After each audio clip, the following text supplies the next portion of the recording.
So that's a 920 device with a beautiful polycarbonate body. So it does have wireless charging, so you can see on my lock screen, if I plug in on a charging plate, you can see right there, it's starting to charge. You can see here my start screen with the Windows Phone 8 UI, so I can put my personal contact, my information. I can easily resize any tile I want. If I want the CNN tile to be small, if I want it to be large, I can easily resize any tile and just move them around as I wish, right? So very easy to set it up. Very intuitive. One of the things I do a lot is listen to music. When I commute, I always listen to music, so I have Nokia Music with unlimited streaming, completely free on all phone, all provider. So I can just come here and play all my music, or use Nokia mix radios that are pre-mixed based on what I like, and just stream music on the go. And one of the cool things too is when you stream music, sometimes you don't have data to access. You don't have access to data. So if you're on a plane, as an example, you can actually download offline the music you want, so you can still listening the music even if you don't have data access. It is the same concept for the Nokia map navigation. We can have access to all the Nokia map and information, but you can also download the map offline. So the result of that is a very smooth experience with no loading time. You can just pitch and play wherever you want. It's very, very smooth experience. Of course, you can look at places around you. You can search for a place. Once you have a place, you can look at all information related to that place, whether it's, so let's say I can look at this restaurant, Better Burger. I can look at the reviews, I get directions.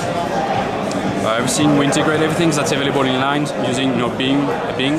You have a new hub for direction for public transit, where you can see, you can either plan a specific trip or look at transit nearby and see where things are and when's the next train and so on.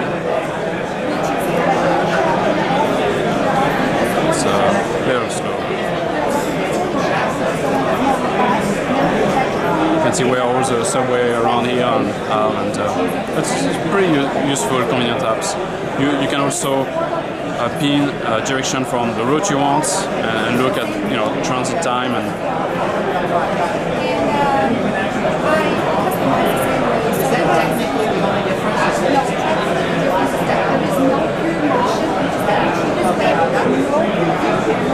You can see different options I have from here to the Empire State Building as an example, and then I can just pick one and go there. So what we've got here is the ability to turn off and on things that are in your line of sight. So we're built on a 3D wireframe model, which means that we can take a look at the buildings and decide what it is you can see, and then only restrict the information to that, so you don't have this entire point of interest cloud.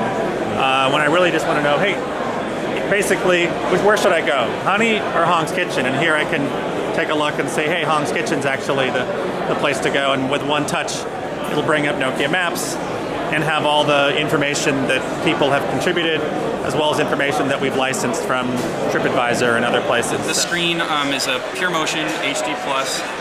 It's super responsive. The refresh rate is one of the highest in the industry. It's also responsive to touch. You can use the back of your fingernails, you see, to move it around. It's funny, I was doing this earlier. I even used my arrow to move the screen. I mean, that's how sensitive it is. Super bright. It's one of the brightest on the market. The resolution is WXGA. It's this beautiful curved glass.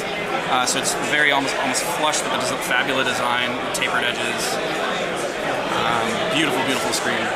The camera has optical image stabilization in it, which is part of the reason that the curve is here. That's where the wireless charging port is packed, as well as the floating lens that you heard about in the keynote. 8.7 megapixels with Carl Zeiss optics. Takes beautiful photos. LED light.